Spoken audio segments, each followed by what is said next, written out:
All right, welcome everyone. My name is Summer Burton and I'm with Literacy Link South Central. We're thrilled that you could join us today.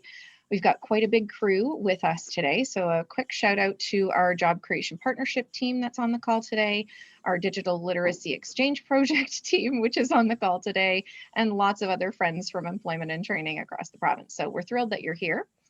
I will let you know that today's session is being recorded so that we can share it with some folks that are not able to join us today. And we will get started with from A to Z, or A to Zoom, the Zoom host experience. For those of you who may not know, we actually did run a session prior to this, which was the Zoom user experience. So more, what tips and tricks do you need to know to effectively use Zoom when you're joining a meeting for maybe the first or second time you're just getting used to the platform. This is actually going to be one in a three-part series. So you're in number 2 right now, and number 3 will be held on Monday, January 18th. That will be at 1 o'clock, just like today. And we will be looking at creating a presentation for and setting yourself up to successfully run a presentation in Zoom. So a little bit about how you create a slide deck, how you can make sure that what it is you're trying to share comes through to your audience, and also a bit more of audience management beyond what it is we're going to talk about today. So I'm glad you're here. So here are the 2 different topics that we're going to be looking at during today's session. We're going to start out looking through the Zoom settings. So this would be the stuff that you'd want to take a look at before you actually start a meeting. We'll look at the security features, how you schedule a meeting, how you enable chat and screen sharing, how you enable the whiteboard. We'll go through some of the advanced settings, and we'll also talk about how you record a meeting, which, as I mentioned at the beginning, we'll be doing for this meeting. Then we're going to look at how things change once you actually start running your Zoom meeting. So how do you schedule a meeting? How do you start it? How do you manage the participants in your meeting, launch polls and chat? Actually do screen sharing and annotation tools with your users, as well as run some breakout rooms and allow participants to react to different things that you might be doing within your meeting. And of course, how to wrap up the meeting at the very end. So one of the things that I will mention is that there are lots of different types of Zoom accounts.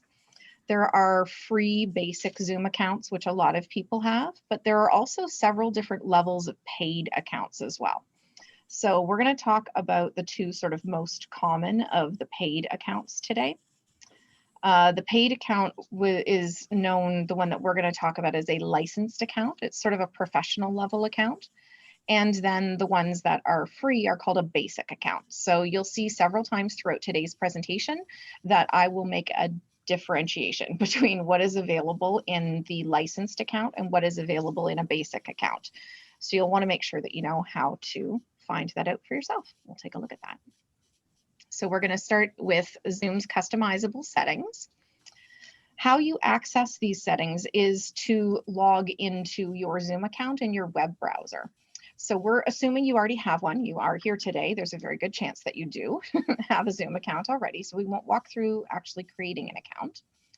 You have a username and password, and all you need to do is go to zoom.us in your web browser and then log in. Once you log in, you're going to see this profile page, exactly as you see on your screen here. If you are not sure what kind of account you're using, this is when you can figure out if you're basic or pro. Up here in the upper corner, we can click on our name or our little icon in the upper corner.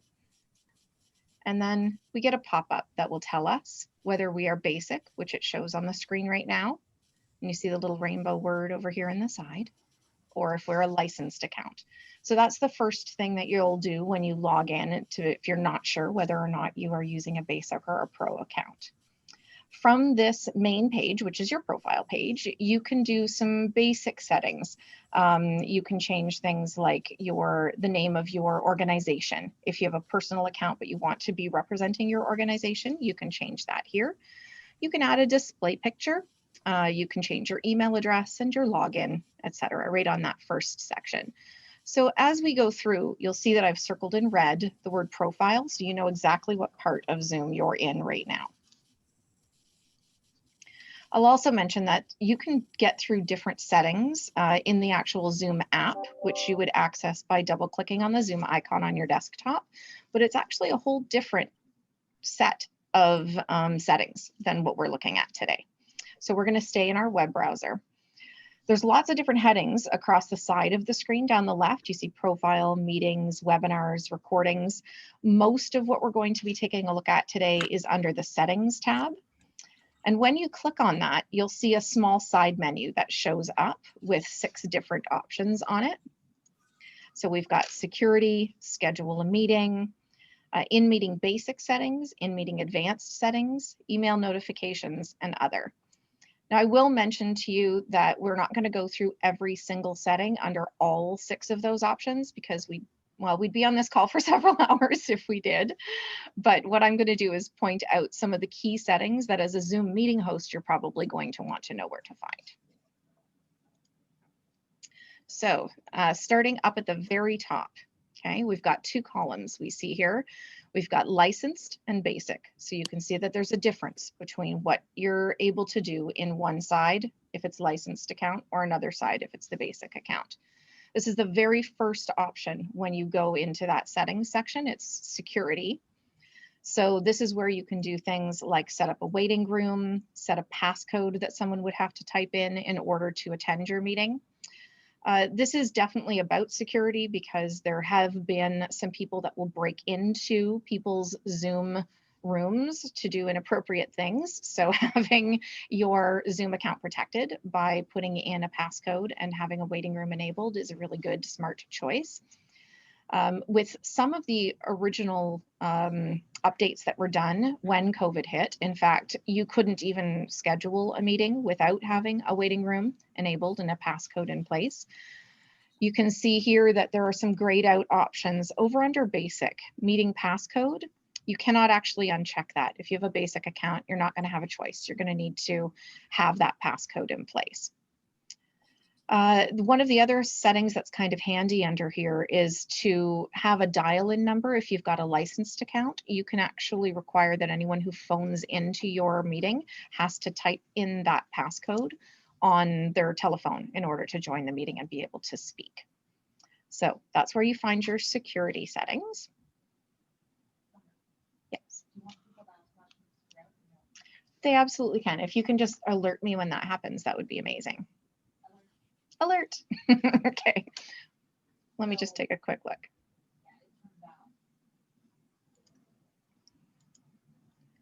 Is there a way for us to be part? You know what? I thought about that ahead of time. So Val's question was, can we actually walk through this at the same time to see what I'm talking about in your own account?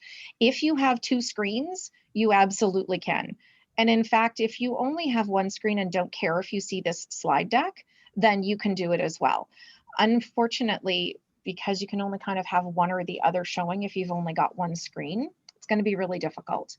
My suggestion is if you can't run through because you have 2 screens, I did put the slide deck as a PDF in the chat.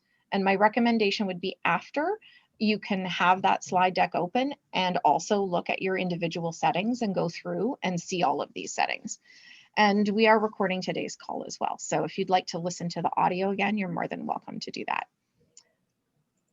Okay, any other questions that I can deal with before we move on? The first one is not recorded. Thank you. That's a great question. We are, however, going to re-record it without an audience so that we can share that file because we'd like everybody to be able to utilize it. So once it's available, we'll actually be putting it on our website and you're welcome to go there and check it out. And we have a YouTube channel as well, which you're welcome to grab it off of. Summer, I'm just trying to do exactly that where you can log in on a second screen because I have 2 screens. Great. But like when I click on the Zoom button, there's no option to open a new window. Like it. When you click on the Zoom button. Like if you like normally you click on the Zoom icon, right, to log in, but it's not. So we're not going to go to our Zoom app. This will need to be in your web browser. Okay. So if you can go in your web browser to zoom.us, then up in the corner, there will be a login button that you can use to log in. And from there, then you'll start to see exactly what we're showing on the screen. Yeah, okay. Yeah, If, yeah, I was trying to do it. Okay. If I may toss something out there, I do have two screens, but if you go to the view in the actual Zoom call window and then you hit exit full screen, if you have a desktop icon for Zoom on your computer and you double click on that, it will bring up the Zoom app in a separate window and it won't interfere with the call. It does, but then you can't see these exact settings because these ones are only available through your web browser. Oh, okay. So great tip for sure. But unfortunately, if people want to see exactly what we're showing in this presentation, they'll need to pull up a browser in order to do it. You could split your screen and have like a skinny version on one side of your web browser and a skinny version of our presentation on the other, if that works for you as well. Yeah. Okay, I'm in and it works through the web browser, no problem. So yep, great. Thank you. Wonderful. Okay. So we had been looking at security features, and right underneath, you'll notice that sort of the colors along the side have changed. So we had the word security. Now we have schedule a meeting, and schedule a meeting is in blue. So now you know you're under your meeting scheduling options. So this is where you as the host can make some decisions about whether you want your video to automatically start when a presentation launches, if you'd like the same thing for your participants. Of course, they can change it themselves, but they have the option. One thing that I think is definitely worth pointing out here is the different audio type options. So under our licensed settings, you have the option to have people call in by phone. Whereas under the free, you only have computer audio. So that's one of the differences that you'll notice between the two types of accounts. You have the option of having someone who, for example, might have poor internet, or what we've had several people experience in the past is someone who has a problem with their speaker just today. And for whatever reason, they're unable to hear you. They will pull in the web browser version in order to be able to see the screens that you're sharing. But then secondly, they'll also dial in so that they can hear what you're saying as well. So there's a few different options for that. Something else that is interesting along here is the allow participants to join before host button. And if you allow that, you are disabling your waiting room. So these are an either or. Do you remember under security, we took a look at the waiting room option? If you select that you're going to have a waiting room and then you allow participants to join before you, you've disabled your waiting room. So that's a good thing to know is happening. And bless you, whoever just sneezed.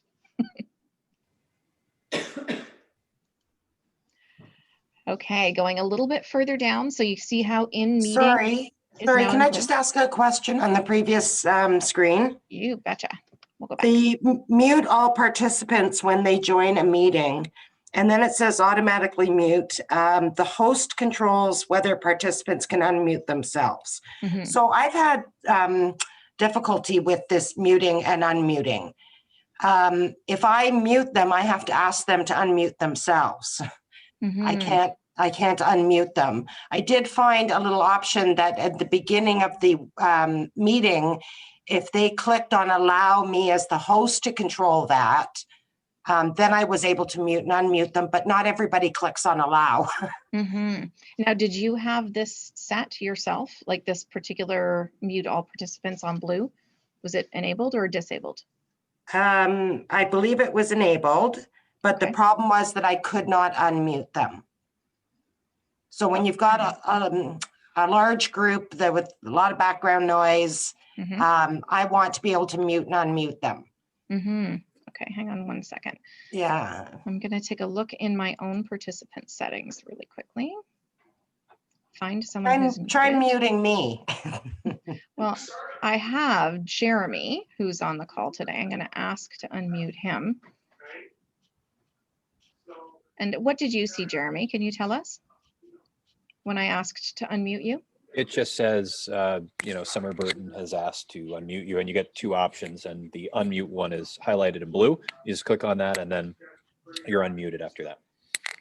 Okay, so just to confirm, you were having problem getting people to hit the button to accept the unmute.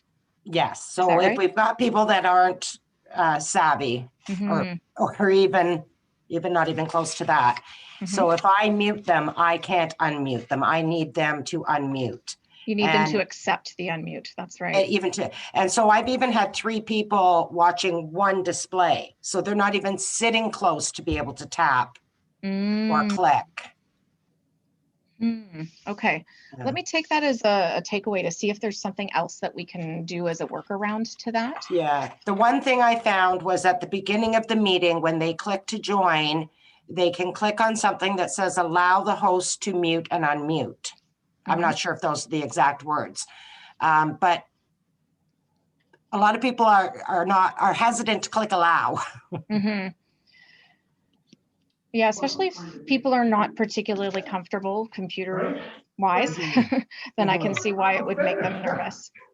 Yeah. And so like right now we've got somebody with some background noise. So as the host, it would be nice to mute, unmute. Yeah, I'm going to see actually if I can find that particular screen and see if we can mute them as well. See, and muting I don't have a problem with. No, me either. It's the unmuting. The unmute part, right? Yeah. Okay. Yeah, I'll take that as a takeaway. Thank you for bringing it up. Thank you. And for those folks who may not have themselves muted right now, what an awesome conversation to remind us we should probably mute our background noises. Okay, great question. Any more before we move on? Okay, perfect. So we're going to take a look at some of the in-meeting basic section. So you're now just a little bit further down. Chat here is one of the most commonly used, particularly if hosts don't necessarily want people to have their mics on and talk during a presentation. I'm obviously happy with that. But certain presentations, it's a lot more difficult if you have people that say, actually I have a question partway through. So you can enable and disable chat through here. Interesting note, the private chat option, if that's turned off, when you use the drop down that we'll look at, we're going to actually, as I said, run through kind of what are the settings when you're in a meeting as well. If you use the drop down in chat to try and chat specifically to another attendee and their name isn't on the list, even though you know they're there, that's because private chat has been turned off.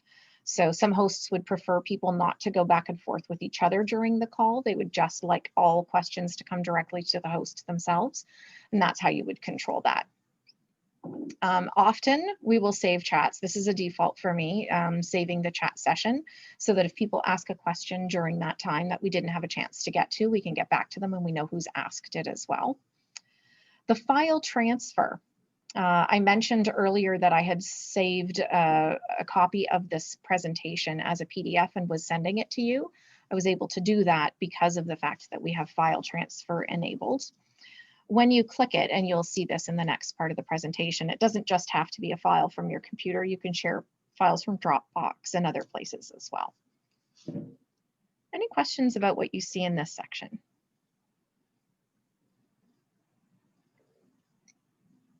Okay. So some screen sharing. This is one of the things that is pretty vital to all of us who do presentations using Zoom, because obviously I'm showing you this presentation right now so you can see the slide deck. This is sort of what I would have to do to make sure that it was possible. So I would start by enabling screen sharing. That's making sure the button looks like it's on blue, the way you see on the screen.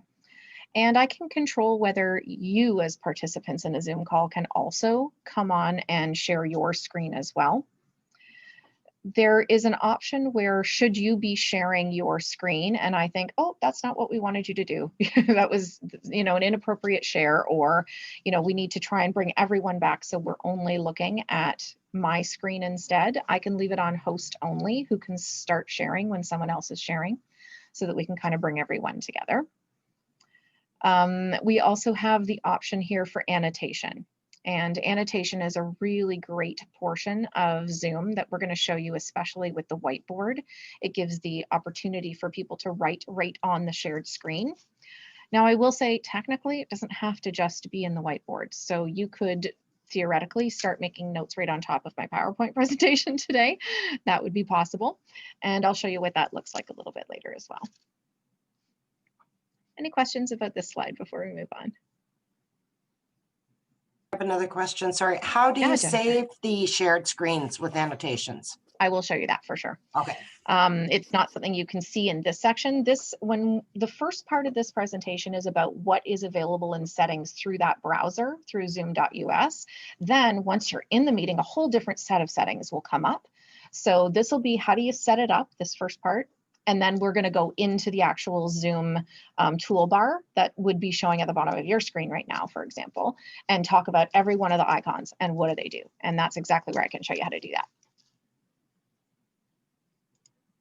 Okay. Okay, thank you. I heard a question in the chat. Thank you. Just to be clear, when you autosave chats, does that mean it's stored for you to access later? You can pull it up from your account at a future date. Yes, that's a great question, Anne-Marie. You can, and in fact, you autosave chats to a file on your hard drive. So not only can you pull it out of the Zoom app, it's under recordings, but you'll also be able to just go to the Zoom file that was created when you installed Zoom on your computer. There's a Zoom file that has all of your chats in it, so you can access them again later. So the whiteboard is a really great opportunity for anyone with either a licensed or a basic account to open up the option for the participants in their session to interact right on the screen. So in order to turn it on, you need to set it to blue, allow hosts and participants to share the whiteboard during a meeting. You'll notice a lot like the chat, there's a checkbox there that says allow the saving of whiteboard content. You can save that automatically for sure. You want to do that so that you can capture what it is people have drawn. The setting that allows you to save whiteboard content instead of auto save means that you can choose how it's saved. So the whiteboard can be saved as a PDF or it can be saved as a JPEG, depending on what you think you might use it for in the future. If you're going to embed it as an image in a report, for example, you'd probably want to save it as a JPEG. That's really the only difference between the two, and very much like the chat can be saved and it goes to your hard drive, the whiteboard can be saved right in that same folder, and it's just a default folder. So I put a sample of what the whiteboard looks like on your screen here. It is literally like a whiteboard in an office. Anyone can write their thoughts on it. And once we get into the here are the settings in a meeting, we'll be able to look at all the different things that you can do on that whiteboard. Any questions about that setting?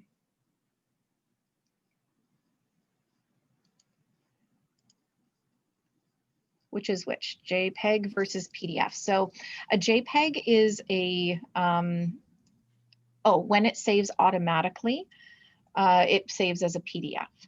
So if you would like it to be saved as a JPEG, which is a picture file that is more easily embedded in another document, or say uploaded to Twitter, things like that, then you'll want to save it as a JPEG. Great question. Thanks, Jennifer. Hey, Summer. When you're using the whiteboard and you do a clear all because you want to do more, will it save everything you cleared, or is that gone? It's gone. So you want to save it first. And the trick to doing that is when you save it and then you clear your whiteboard, if that's what you're going to do. Then when you want to save the second whiteboard, I've done this, you need to change the name. So if you save it again, then you want to make sure you don't save it as the same, like Zoom 1 or Zoom 2, or you end up overwriting the last one.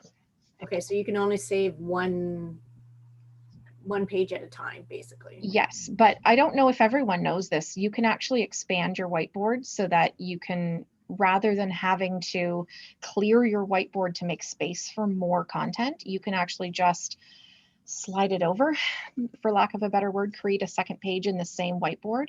When you save that, all of the pages save. I'll show you where that is when we're in the actual Zoom section. Okay, excellent. Thank you.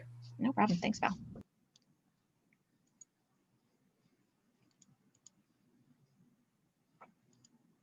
Okay, some additional in-meeting settings that I wanted to point out to you are the opportunity to establish a co-host. and start polling. Polling in particular is something that I want to show you when we're doing the in-meeting section. So that's a good one to know. Unfortunately, it is a license to only option. So if you have a free account, you can't launch a poll. For both licensed and free accounts, however, you can allow two different kinds of nonverbal feedback from your participants. The first nonverbal feedback is icons that are available in the participants panel, and I'll show you what they look like when we launch the meeting. And then meeting reactions are actually little emojis that people have in their toolbar at the bottom. So if you have either or both of those, people can go ahead and react to what you're saying. It's a nice way to do a little check-in. And then the last one is allowing participants to rename themselves. I strongly suggest keeping that on. And you can actually rename people as well as the host, which is particularly helpful if you have a shared Zoom account, as we do in our office, where we often will joke around that people will log in and then they have to stop pretending to be me because it will show up with my name. Any questions about those settings?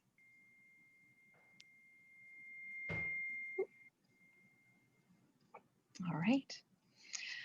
So we keep on moving down, and you can see we're in the in-meeting advanced settings now, and this is where you go to enable the famous breakout rooms. So if you haven't used breakout rooms in the past and it's something that interests you, this is something you have to do in advance to make it so that you can actually get the breakout rooms started during the session itself.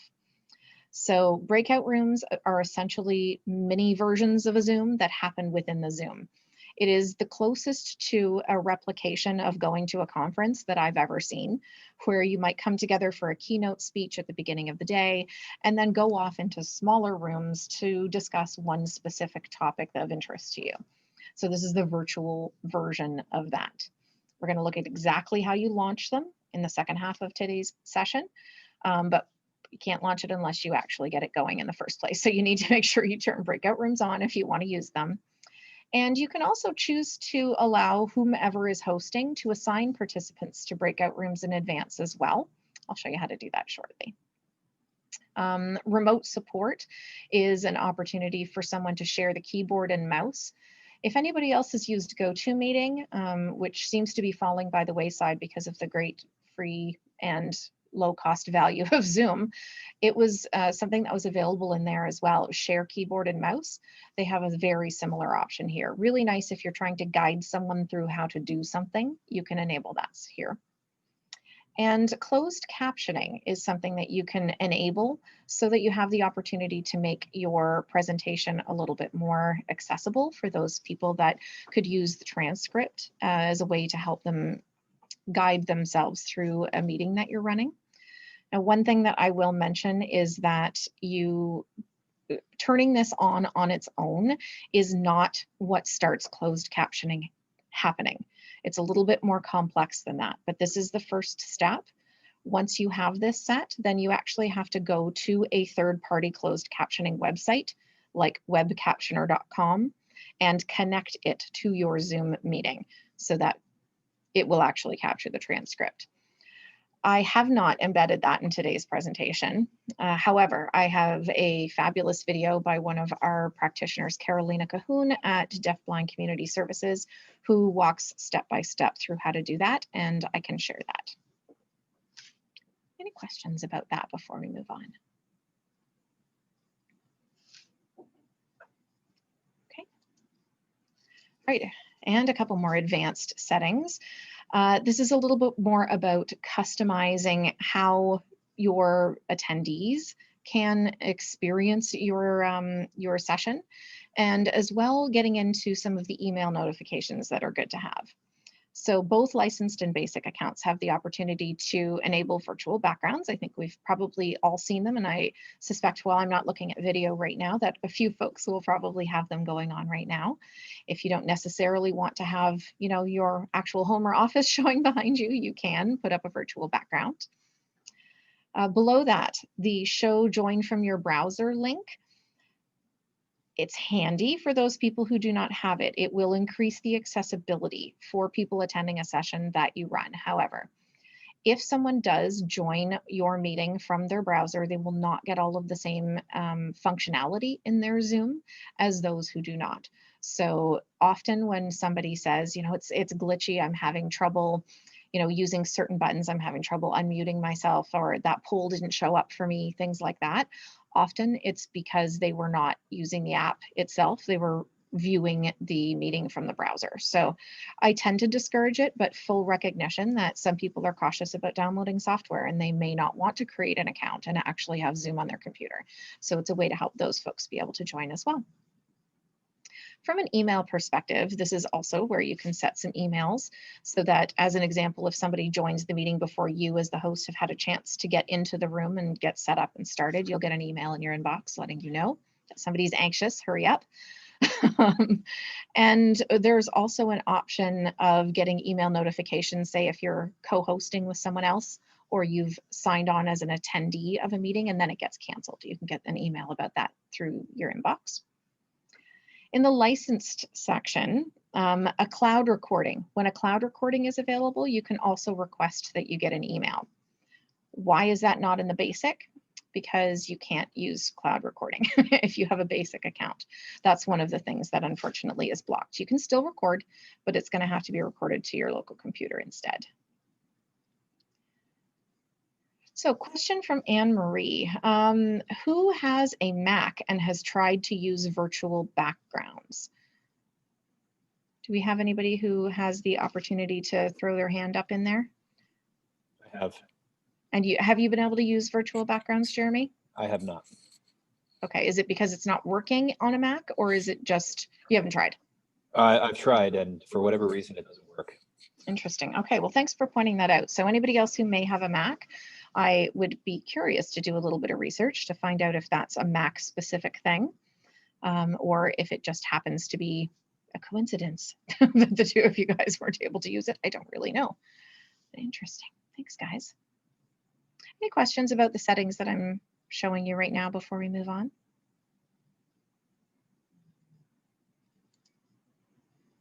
Okay. So recording, a little bit different. We are in now, did you see the word meeting that's on the screen, kind of in the middle near the top? It's not blue. All of the settings that we were looking at before, all of them were blue. Meeting was blue, sorry, at the top. Recording now, we're moving over a little bit. And this is where you have the opportunity to change how your session is recorded. So having a session recorded locally is the first thing. Basic accounts have just these options that you see in front of you. The licensed accounts have these and then also a few more. So you have the opportunity to record locally. That means just download the recording to your computer. You can also set it so you don't have to try and remember to hit the record button so that it will just automatically start recording. I will make a note about that. When you automatically set it to record, it means as soon as the host joins. So if you are anything like me and have a tendency to join your own meetings a bit early, to check your lighting, check your sound, make sure that there's nothing in the background that is distracting, all of that gets recorded too. And if you plan on posting that recording later, you're going to want to edit that out before you do so. Otherwise, they just get a whole lot of you fussing before you let your attendees in.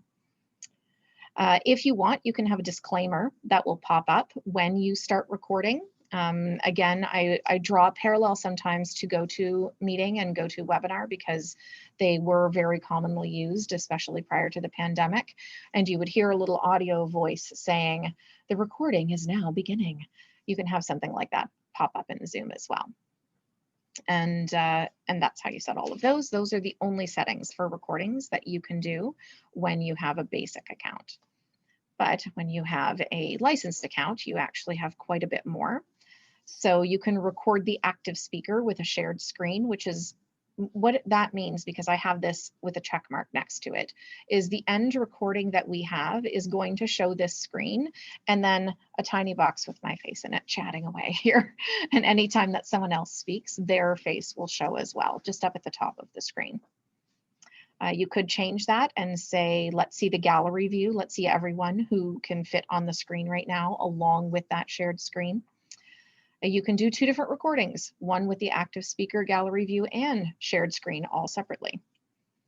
You can also record an audio only file, and this is helpful for anyone who wants to do transcribing after. So rather than having just the video file with the audio playing at the same time, you actually get 2 different files saved. So you get, well, in this case, the way we have it set up with the check marks where we have it, we'd get 3. Under recordings, we would have the actual video with audio attached. Then we'd have a separate file that's audio only. And then we'd have a separate file that's the chat messages, because we have them auto saved. Additional things that we can pop in are things like participants' names, if we want to have that in there. We can add timestamps and so on and so forth. Any questions about those?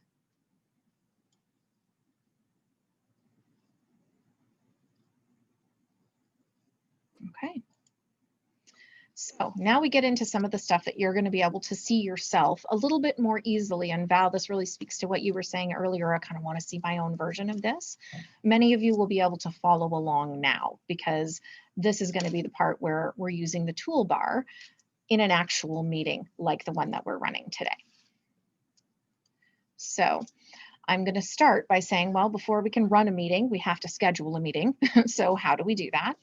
In that zoom.us screen where we were in our browser, there is a place at the top that shows all the time, no matter which one of the settings that you were on under profile, recording, etc. You can see it the whole time, and you can click schedule a meeting from there. You can also double click on your Zoom icon on your desktop and open the Zoom app and then schedule a meeting from there. Because we were already in here and looking at zoom.us in a browser, I've started with that. So you can click schedule a meeting and see exactly what we have on the screen here. It gives you the chance to provide a title for your meeting, describe it if you want additional text, then choose when that meeting will be held. That's both the date and the time on there, and your duration of your meeting. So this is where it's worth pointing out that if you're using a free account, something that was on that first slide near the beginning, we mentioned that there are some differences between free and paid. Free will only allow you to run up to 40 minutes in terms of a meeting length if you have 3 or more attendees. So if you were to try and schedule a meeting for, say, an hour, exactly what you see on the screen here, and you had a basic account, you would see this little pop-up that I just made appear that says your Zoom basic plan has a 40-minute time for meetings with 3 or more participants. One thing that's nice about the fact that it's with 3 or more participants is that you still have the option of running a 2-hour meeting, as long as it's like a one-on-one that, you know, like quick little, not quick, but, you know, smaller, where it's just you and one other person, then you're fine. You can run a lot longer even with a basic account. The problem becomes once you want to have a meeting like this, where there are lots of people.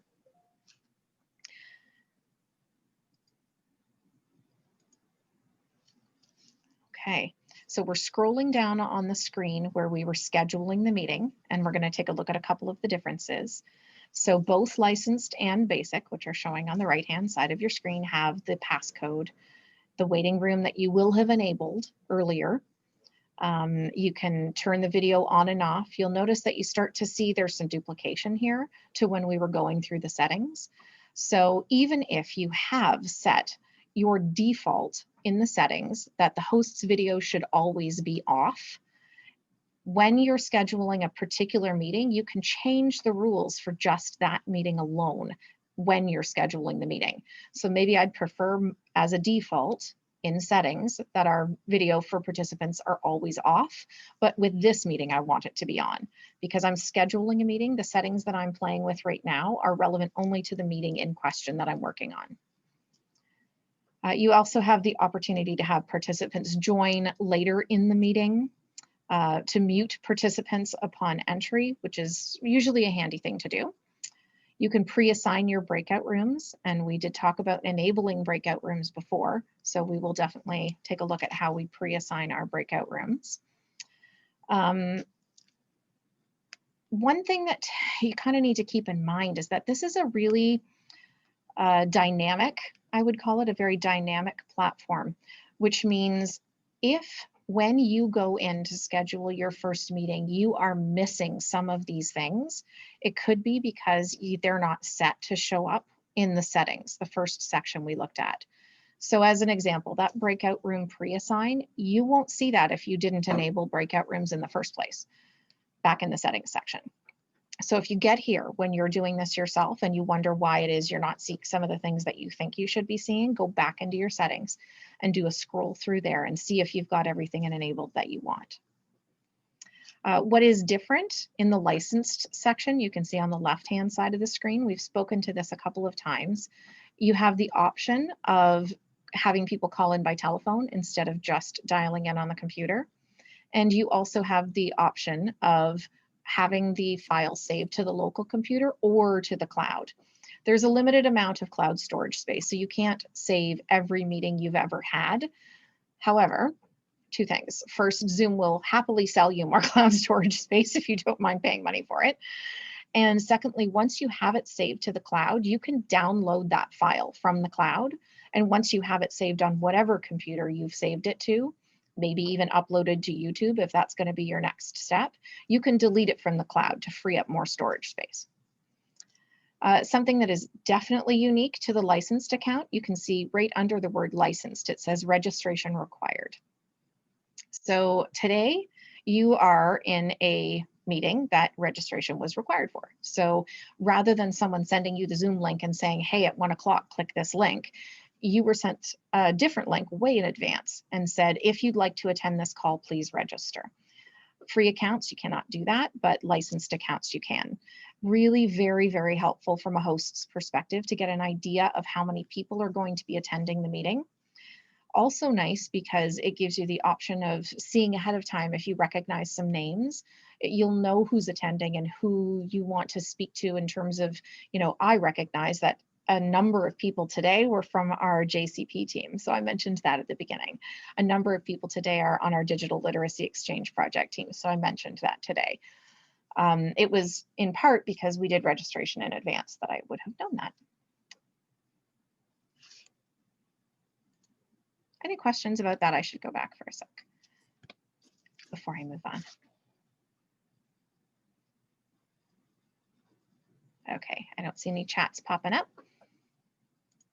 So here's that assigning breakout rooms. When we want to assign a breakout room during the process of scheduling a meeting, all it was a little checkbox, and that's the number 1 there. You saw breakout room pre-assign. There was nothing showing underneath it at that time because we hadn't put a check in the box. But as soon as you put a check in the box, the dynamic nature of Zoom shows up by giving you a link underneath that says create rooms. Next to it, you see import from CSV. If you have a list of people that you already know are going to be attending your meeting and you have a spreadsheet with all of their contact information in it, you can actually import that to Zoom so that you can use it rather than having to manually type people's email addresses. Otherwise, we would click create rooms and that would take us through to step 2, you see in the center of the screen. So to create a room itself, the word rooms has a very small, it's horribly tiny and it's gray, so it's not very user-friendly in my personal opinion, plus sign next to it. So if you click the plus sign, what will happen is the second half of the screen that you see where it says super awesome breakout team will open up, and I edited that name. It was called room 1, but it had a little edit icon next to it. So I edited that so it wasn't just room 1 and was called something more fun. And automatically below it, you see add participants. You'd put in the email address of the participants that you would like to be in each one of the rooms, and you can create several different rooms along the way. Don't actually know the maximum number of rooms that you can. I believe it was 50. So many more rooms than we would likely ever need to use. And you can just add the email addresses so that when people register in advance, for example, their email address will be in there, or if they don't register in advance, because that's not something you've put in place, as long as they have a Zoom account, their email address is associated with it. So it does mean there are some questions, right? What if you don't know the person's email address? You're right, you can't assign them. This is only going to work as a pre-assigning breakout rooms if you have everyone's email address. The ideal situation is because you have had people register in advance. So that's the perfect world. You can also assign breakout rooms on the go in the middle of a presentation. So this is not the only way you can do it. At the end, once you hit the save button, once you've put everybody's email addresses in and who you want in what room, then on that screen where it said breakout room pre-assign, instead of create rooms underneath it, now you can see 2 breakout rooms are listed underneath it. And there's an edit button if you want to go back and add more. I can see we have some questions coming in.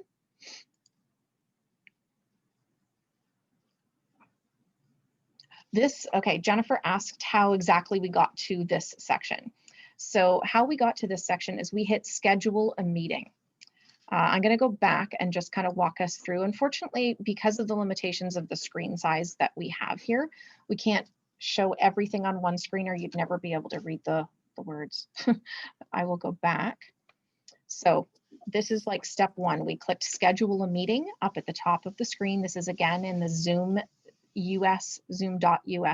web browser. And I'm essentially in the next couple screens just scrolling down. So you see my meeting, you get the chance to change that name in the description, you're adding the date and time, and then we're scrolling. And when we scroll, the next things we see are the meeting ID, the security, video, meeting options. If you happen to have a licensed account, you'll see a couple of extra things. And then there is our breakout room pre-assign. It's right under where we have mute participants upon entry. Were we to put a check mark in that box, then you get the little link underneath that says create rooms. Clicking that link that says create rooms pops up this pop-up window that's number 2 on your screen right now, where you can name your rooms and assign people to them, or just name your rooms and don't assign anyone. So you've got part of it done and you can assign them live. And when you hit save on that pop-up window, then you're back on your scheduling screen and you can hit save at the bottom and your meeting will be officially saved and ready to share with people. Did that answer the question? Hi. Hi, Summer. Hello. Thanks. So I've been trying to follow along on my second screen and I couldn't find what you showed with the breakout rooms. So I scurried back to settings. I enabled breakout rooms and I thought, oh, yay, well done. And then I came back to this spot and it's still not there. So I'm wondering if you have to refresh your screen at that point, or maybe you could be our tester and you can find out. I'm going to refresh my screen and see if now that option pops up. You may have to not have the, you may have to click schedule a meeting again as well. Okay, yeah, I'll try that too. So I've got topic, duration, time zone, meeting ID, security, video, meeting options. It should be in that. So yeah, so it isn't there. Now this is a basic account I'm looking at. It's not our work account, but it's, you're showing that it's possible in basic as well, right? So I just wonder if anybody else has that problem. That was the main thing I came to the thing of today, is I really wanted to know how to use the breakout rooms, and now I'm like, something's up. One other thing that I know is that you have to have the most updated version of Zoom in order to do breakout rooms. If you have an older version, it won't let you.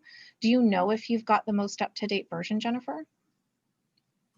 I only joined a couple of months ago. So it should be pretty updated, right? I wonder if I just sign out and back in again. I don't know. Well, why don't you go ahead and, if you sign out, we're going to lose you. No, I meant of my basic account that I'm running separately on a good. Then okay, yeah, why don't you go ahead and give it a shot? Thank you, though. Now I know where to look for it anyway, so that's excellent. Thank you. Awesome.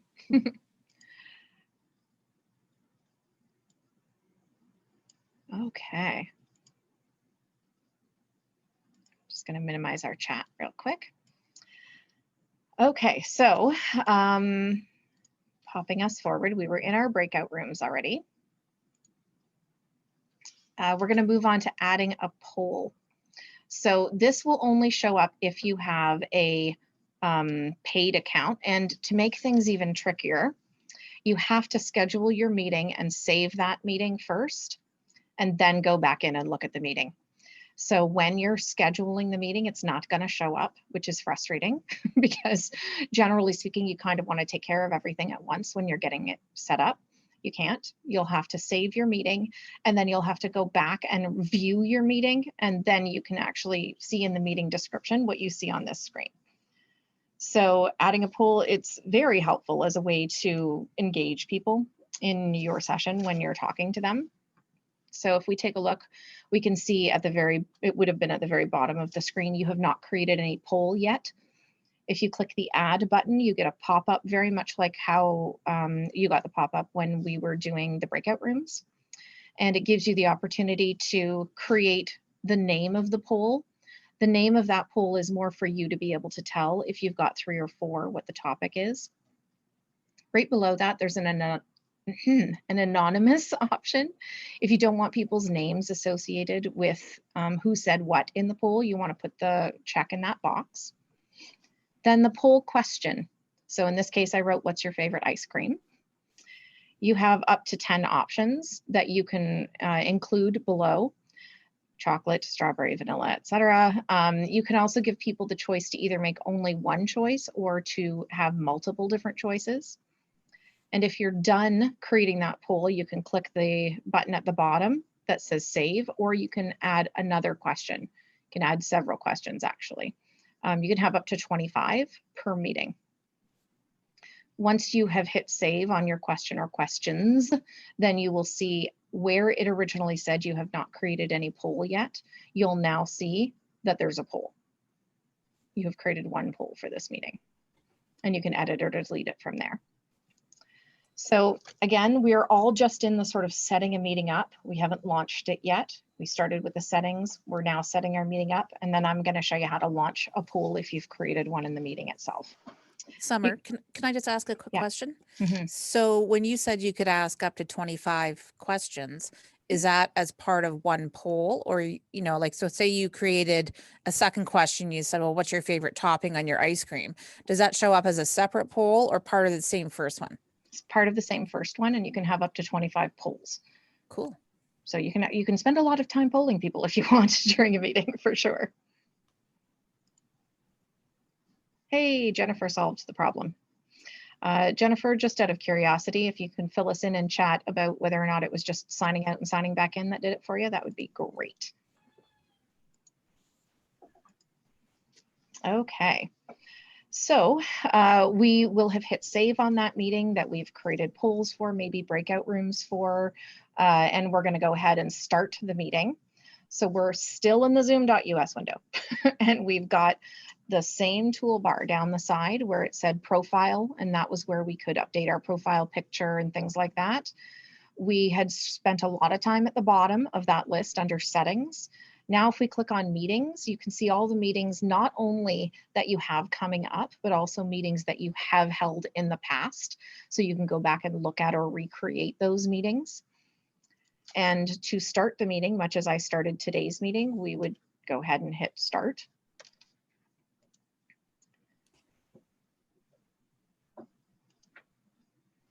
And that brings us to the in-meeting toolbar, and everybody should have an in-meeting toolbar at the bottom of their screen.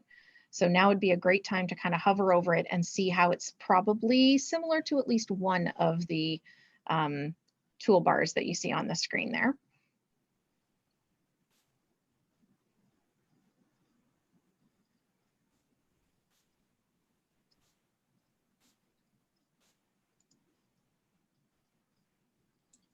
Okay, we had a quick question in the chat. Pardon my silence there for a minute. Can you save your questions in advance of the meeting so they're ready for you when you wish to launch your poll? Yes, absolutely. If I'm interpreting your question right, Paulette, when you load questions into that polling feature, it's not necessarily live while you're running your meeting. You can do that well in advance of the meeting.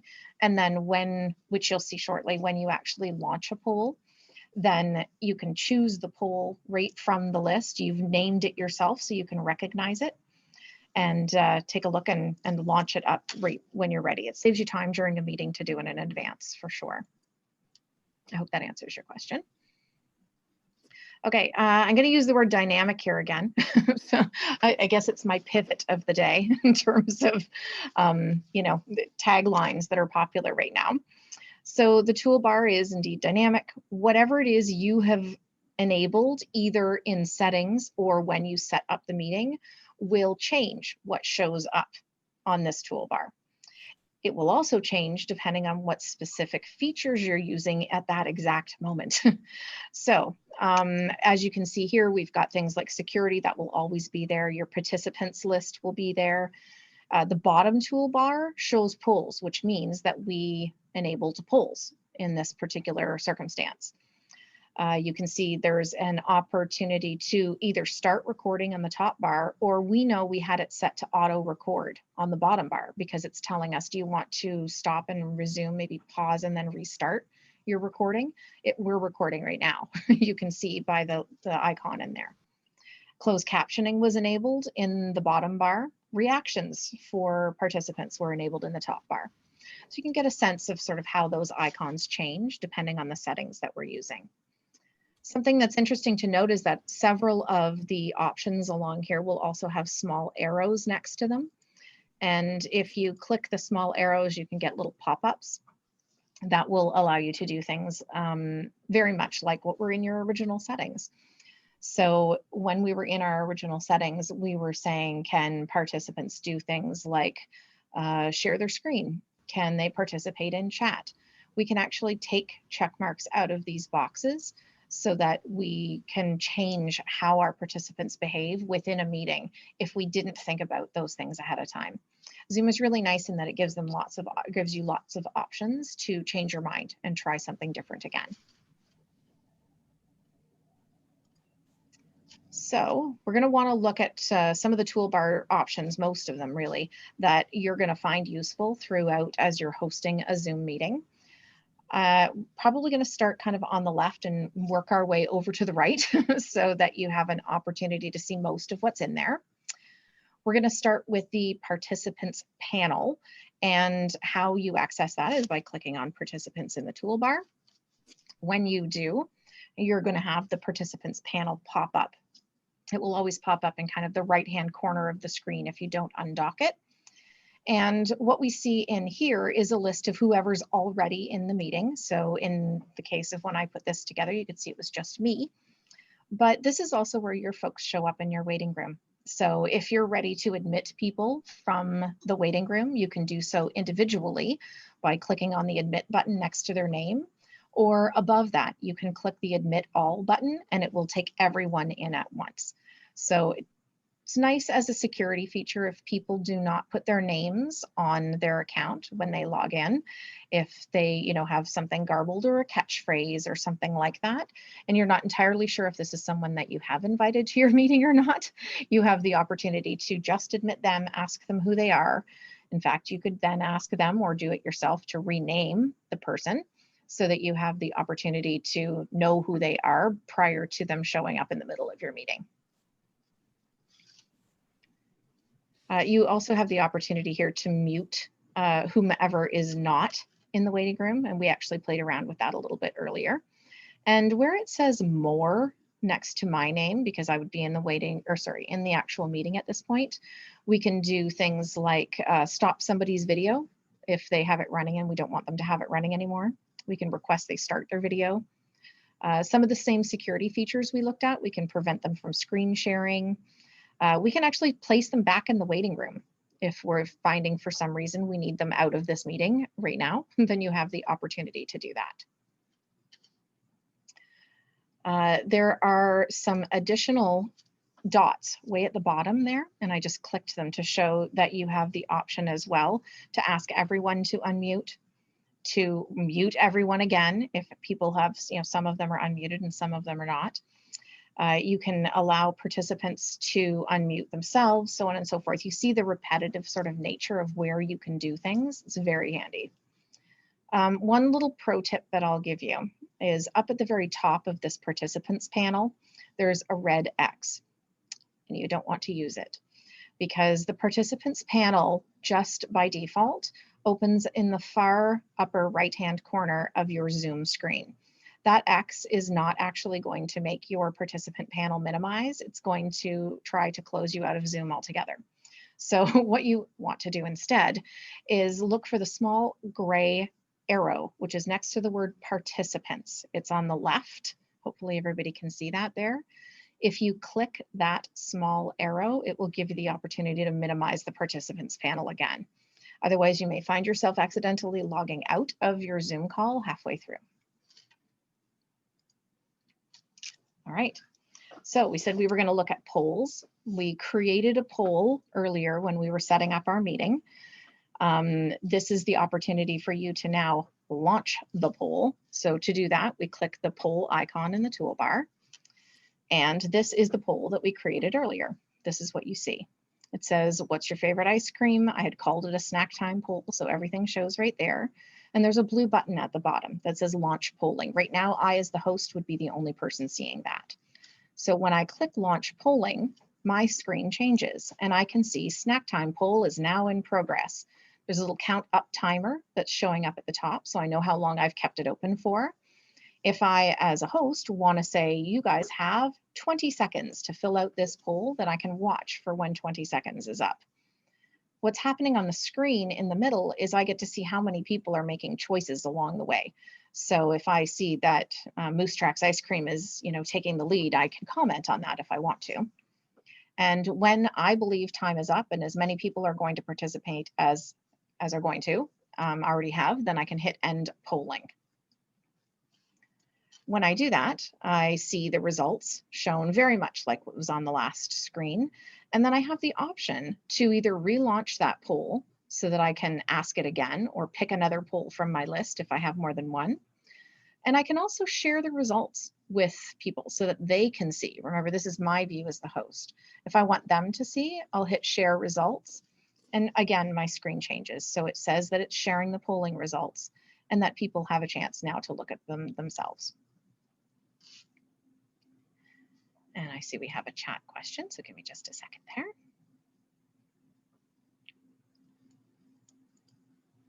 All right, I'm gonna wait for that to finish coming through. Perfect. So if you did not create polls in advance, as long as you've enabled polls, then you can go ahead and create one on the go. What is challenging is that means you have to think about what you want your poll questions to be while people are potentially listening to you also try to give a presentation at the same time. It's just a lot to do at once, which is why I tend to prefer to do them in advance, if at all possible. However, if you click polls and you don't have any polls created, then it will prompt you to go ahead and all the same stuff you saw the first time. Name your poll, put in the question, give all the different potential answers, and ask, is it anonymous or are people's names potentially going to show up? Where do those names show up? Because we didn't see them here. They actually show up because very much like your chat session is something you can have saved, polls automatically save as well. So you're going to be able to go back and see if you want people to have privacy in what they said, then you have the option of not having their names attached.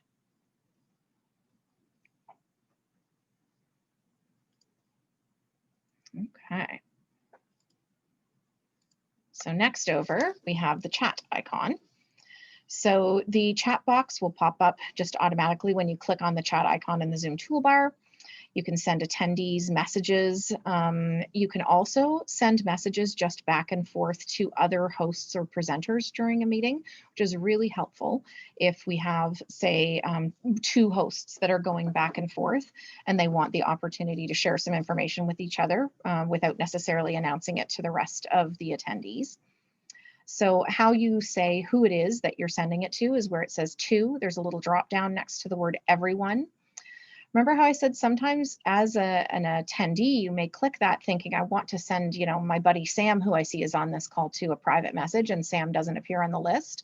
That's because the person who did the settings, the host that did the settings, didn't allow that one-to-one conversation as an option. So if everyone literally shows in the list, and you can go ahead and choose people by name, you can choose just presenters or hosts, and the default is that it will go to everyone. Also, file sharing types. I mentioned that because we enabled file sharing back in our settings, I was able to share a PDF of today's presentation through chat.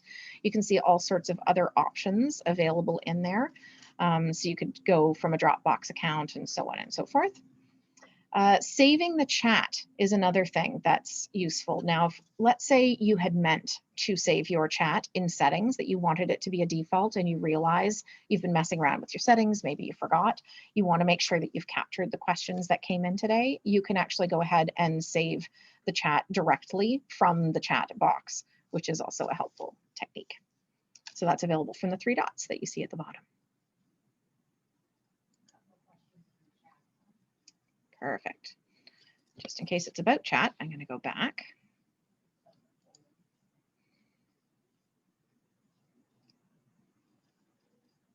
Okay, so does one poll equal one question? You can add more questions to the poll. This was a question from Paulette. You can add more questions to the poll by hitting an add button at the bottom. What that means is when your first question is done, when you are, shoot, I don't have it right in front of me, and I should. Give me a second so I know what the title of it is. When we get to this screen, when you're at the end of your first poll, you can actually hit next, and the next question will pop up that you've auto-loaded in.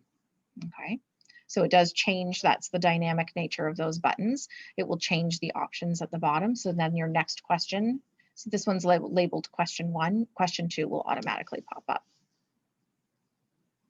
And if you enable sounds upon entering or leaving, does just the host hear the sound, or does everyone? Anne-Marie, that's a great question. I actually don't know, because I hate that little ding. And so I never turn it on. I find it incredibly distracting. So let me throw that out to the rest of the group. If anyone else has enabled that, I would love to know. I would never do that in a million years. So I sadly don't have an answer, but thank you for asking. That's great. Maybe I'll write that down so I can follow up on it. Hang on just a second. I'm going to have to remind myself later why I have a post-it note with the word ding question mark on it.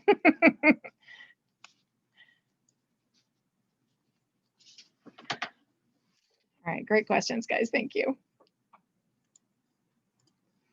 Okay, so screen sharing. And again, you can see we're choosing these in the very specific order because we're working our way down that toolbar. So we've already looked at polls, we've looked at chat. Next one over for us is screen sharing. So when you click the screen sharing icon, you're going to get a pop-up window that looks a lot like what you see in front of you. What shows in that pop-up window is going to change depending on the setup of your computer and what you have going on. So what can you share? In this case, you can share just whatever's on your screen. You could share the whiteboard. That's the next option over. You could share a phone or an iPad. Why? Because I had my iPhone plugged in at the time. So if I had something on my iPhone that I wanted to share because I had it connected via a USB cable to the computer that I was on at the time I took this screenshot, I could have actually chosen iPhone, iPad, and then shown, say, a photo that I had on my iPhone. Really helpful if you are teaching someone how to use an app. So for those folks who are working in the literacy and basic skills field in particular, if one of the things that you're trying to do is teach somebody how to use an app from a distance, and it's an app on a phone, you could potentially have it on yours and show them by sharing that screen. Really, really useful. You could also tell that I had a web browser open, I had a PowerPoint presentation open, and I had my calendar open. So as a result, since those were the things I had open on my screen at the time I took that screenshot, that's what shows up here. If you are the type of person that has 40 or 50 things open at one time, you may find this screen looking a bit confusing. So part of your preparation as a facilitator before using Zoom, when you know you're going to screen share, a really good idea is to close all of those unwanted apps, not only because potentially you might click the wrong thing and share something you didn't want to, but it will also slow your system down to have lots of things running, especially internet-enabled things. So it's a good little reminder that if you get to this point and you see 40 items on this page, it's a good chance that maybe we should be trying to close some of our apps before we run a session.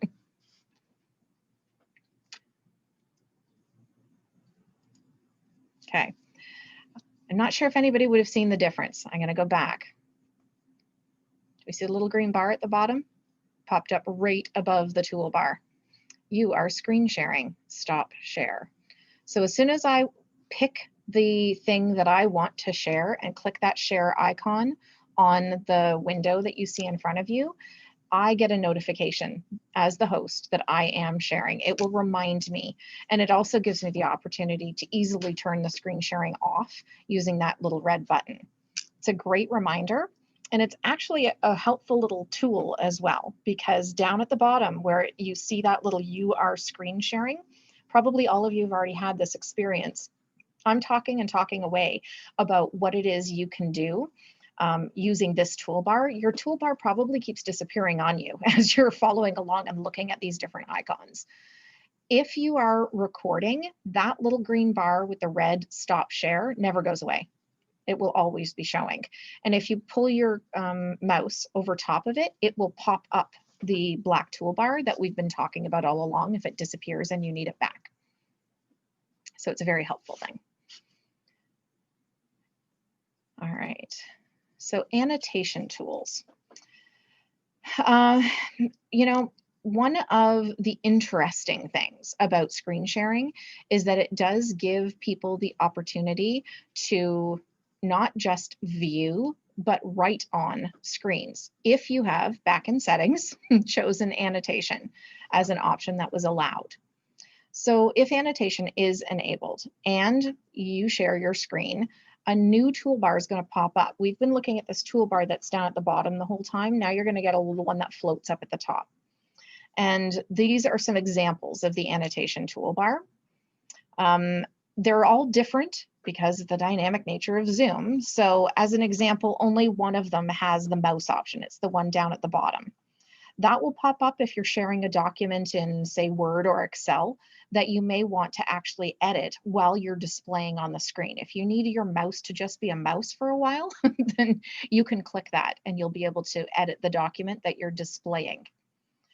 The select button, which looks like the 4 arrows that look like that, that's only available to hosts. If you're a participant, you're not going to have that. And what it allows them to do is move items around on the screen. The other options that we have there, the first one in the top bar is text. If you want people to be able to write on the screen, you can have them literally click that text in the annotation bar, the T, and then click in the middle of the screen. Essentially, it's kind of like putting a, and I lost the word. Oh yes, just like that. Thank you, Tamara. A text box, thank you, on the screen, and they can type in there. Then I, as the facilitator, if I can find my right mouse, can take that like this and move it around. Okay. We also have the opportunity to stamp, and anybody who wants to get in on this, go for it. Don't just let it be Tamara. We also have the stamp option. The stamp, perfect. The stamp option gives you all sorts of different shapes that you can use to stamp as if you had a little rubber stamp on the page. The spotlight option is kind of like a laser pointer, so it will glow where it is that you point it. There's an arrow stamp under that one as well. There is an option for an eraser, which if I wanted to start getting rid of some of these things, I could choose to do so, but I won't because y'all are having fun. Please do take a moment to check out the format link. The format link gives you the opportunity to change the color, the size, the text style, etc., of what you're putting on that screen. So you have lots of options to kind of customize. What I like the color options for in particular are if, for example, you're asking people to say, you've got 12 items listed on your whiteboard. Can everyone put a green dot next to the things that they think are the most important and a red dot next to the things they think are least important? So it's almost like giving you the opportunity to do a colorful little poll at will. This is a really great brainstorming tool for sure. We love it for brainstorming. So here in our office, we've used it lots of times to say, you know, tell us a little bit about what you think about, and then we'll put the topic on the top of the screen, kind of where the word annotation is for us right now. And please walk us through what you think. Brainstorm your ideas. Okay. Across the top, there were a couple more that I wanted to mention. So undo and redo, I think, are pretty self-explanatory. Clear, you actually get this as a drop-down. So you're not just clearing the whole board. You have the opportunity to clear the board, or alternatively, you can clear only the things you personally have written. Or you can clear only what everyone else has written. So there are lots of options under clear. And under save, you have the opportunity to save as a PDF or a PNG file. A PNG is an image file. Little tip, right now you can see the X at the side of each one of these little circular X. If you were to close the annotation tool, that toolbar, while you're using it and you want to get it back, then you can actually click the whiteboard icon in the toolbar at the bottom of your screen, and it will bring it back.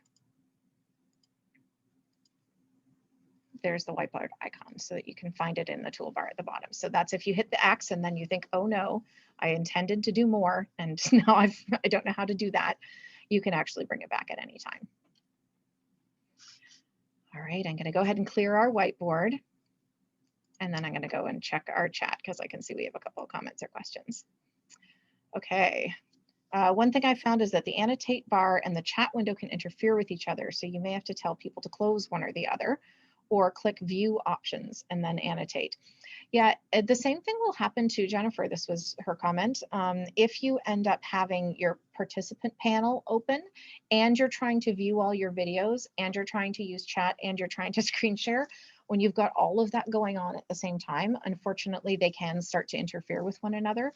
So I'm a big believer in keeping, while it is slowing me down because I have to keep reopening the chat, I'm a bigger believer in keeping the chat minimized so that you can pull it up only when there's something actually in there. It's a great tip. Thank you. Okay. One thing I want to show you is what it looks like when you're annotating, even though you're not using the whiteboard. The whiteboard is most common, but here is a great example of a time that you may want to annotate. I've pulled up a calendar. You know, a lot of us use doodle polls, but here's another way that we could potentially find a meeting date that might work for everyone.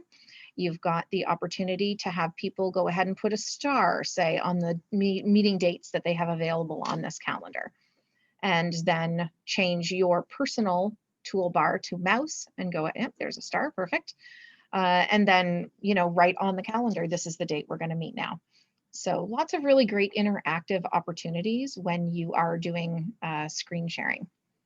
See if we can find a common date for everybody to meet there. Great, thank you, everybody. All right, I'm going to go ahead and clear. And then we'll move on. Okay, so back to our breakout rooms. And, you know, this is something I know I'll probably mention it a couple of times. We're covering a lot of information in this session, and I know that.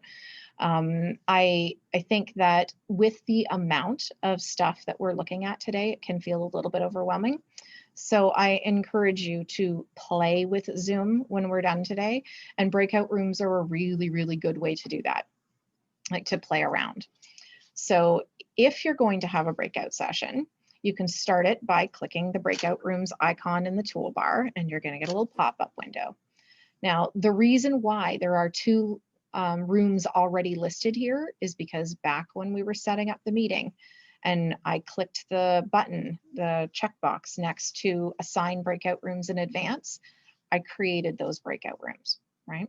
That's why they appear here. If I had not done that, this would not have a list of breakout rooms already in there, but I could go ahead and I could create a room. Can you see at the bottom of the pop-up, it says add a room? I could do that right now with no rooms in there at all so that we could go ahead and start it mid-session. One of the reasons why I have a tendency to like to set them up in advance is kind of what I talked about looking at the chat and about launching a poll. As a facilitator, it can be difficult to try and manage stuff like that unless you have somebody else. If you've got a co-host who can do all the tech stuff while you do all the talking, it's a lot easier. Otherwise, Setting things up like this in advance are probably the way to go, so that you're not trying to remember how to do it all at the same time as your video is on and people are looking at you and you're trying to, you know, make your way through the actual presentation that you've arranged. So next to the names of the rooms that we have there, you see the button that says Assign. If you have pre-assigned all your attendees to a breakout room in advance when you were scheduling this meeting, you can ignore that. You don't need it. If somebody unexpected showed up and you have more people than you thought you were going to, or if you didn't bother assigning people to breakout rooms in the first place, this is where you do it. So you'd be able to click the button Assign and you see your participants list show up. And you can just check, check, check, check, check all the way down whoever you want in best breakout room ever, and then save, or click Assign next to super awesome breakout room and check, check, check, and assign the folks that you want in there, okay? Once you click the button Open All Rooms, participants are going to get a little pop-up that either has the list of rooms they can choose to join if you don't assign anyone at all, or because sometimes you may want to leave it like that, right? You may want topics as your breakout rooms. You may want to say, you know, room 1 is discussing a particular topic while room 2 is discussing something completely different, and you're going to come back and share your information later. So it'll either give them a list of available rooms, or it will say, you're going to be sent to this room. Does that sound good to you? And you can go ahead and have them hit yes. If they do nothing, eventually they'll just get shoved in there if you've pre-assigned them, just so you know. Then, let's see, because the breakout rooms are smaller versions of the main room, whatever it is that you have set up, so this is what it looks like, whatever it is you've set up in terms of accessibility, if you've said we want to have everyone's mic off at the beginning, then people's mics will be off when they enter the breakout room. If you have enabled certain types of sharing, then that same accessibility, you know, annotations, for example. So you could go ahead and do a screen share that's only in a breakout room and have one breakout room do a whiteboard that they, you know, brainstorm a certain topic. Whatever you can do in a main room, you can also do in a breakout room, which is very, very handy. So when you're ready, you'll see that that screen in the center, right now it says close all rooms. There's also a broadcast message to all. If you wanted to, for example, tell your attendees that they have 5 more minutes before you're going to close the room and pull everyone back, you can do that using broadcast message to all. As a host, you can also bounce back and forth between rooms and check and see how people are doing. Your list of rooms shows in the middle there, our super awesome breakout team and our best breakout room ever. There's a join link right next to there. So you as the host can join, check in, see how things are going, and then you will see what I've shown, my little icon sitting all alone in a breakout room over at the side there. You can see there's a button that says leave room that's blue. So when you want, you can just leave the room, leave your folks talking amongst themselves, come back here, maybe join the other one, and when you're ready, you can hit close all rooms. Little note, when you hit close all rooms, it doesn't actually instantly close all rooms. It does give a heads up to participants that they have 60 seconds left before the room is going to be closed. So they can from there choose to leave the room right away if they want, or it can be a really good inspiration to hurry up and finish your conversation. If you're in a breakout room and you see 60 seconds left, then sometimes it can get people moving a bit more quickly in terms of their conversation. Any questions about that before we move on?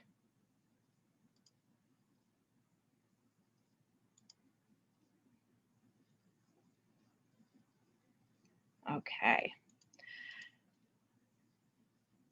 All right, I'm going to just clear us really quickly of our check mark. Isn't that a great check mark, and I love it.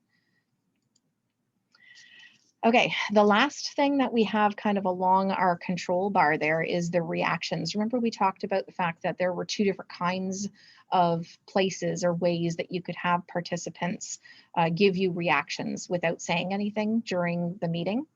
So the most common one is the one you see at the bottom of the screen. It's the emojis under reactions in the toolbar. There are challenges to both that I will mention. I love them. They're cute and they're fun, but if you aren't viewing people's video screens, you're never going to see what those reactions are. So in a situation, me personally, as the host right now, I have minimized all cameras. So you guys can see each other potentially. I can't see you because I find it distracting as a facilitator. So I've minimized everything. If you use your emoji reactions right now, I won't know. So they're really handy for certain types of meetings when you've set yourself up a certain way, but they're not handy for everything. And I would say exactly the same thing about the reaction icons that show up at the bottom of the participants list. Jennifer mentioned earlier that sometimes if you've got too many things open at the same time in Zoom, they kind of conflict with one another. Not only because do I like to see the full screen, but for that reason as well, I keep my participants list minimized. So if somebody were to use the go slower, go faster, yes or no, on the bottom of the participants list, it just shows up as a little tiny icon next to their name. I'm not looking at that, so I may miss it altogether. So I love them, and I think they're super helpful, but they are super helpful in some circumstances, not necessarily in all of them. Summer. Yes. So the go slower, go faster, is that like where a participant would be like, oh, I wish this person would hurry up and put go faster? Like, is that really what they would use it for? Well, I'm not going to say that's good etiquette, but yes. I can't believe they even give people a choice to do that. That is so weird. Okay. But yes, technically that is what it is. They're like, now, of course, I want to use it relentlessly. So oh, what can of worms did we just open? Love it. Yeah, so, use them. They're awfully fun, but they may or not, if you've used 20 of them right now, I don't know it because I don't have the things up that I would need to in order to see that. At the very end of your meeting, this is the part that we're coming up to soon, we need to end the meeting as the host. You have a couple of options when you're ready to end the meeting. You can see that you can click the end button at the far end of the toolbar. Do you remember when I said be careful with the top of the participants list? If you've opened it up, you don't want to close it by hitting the X.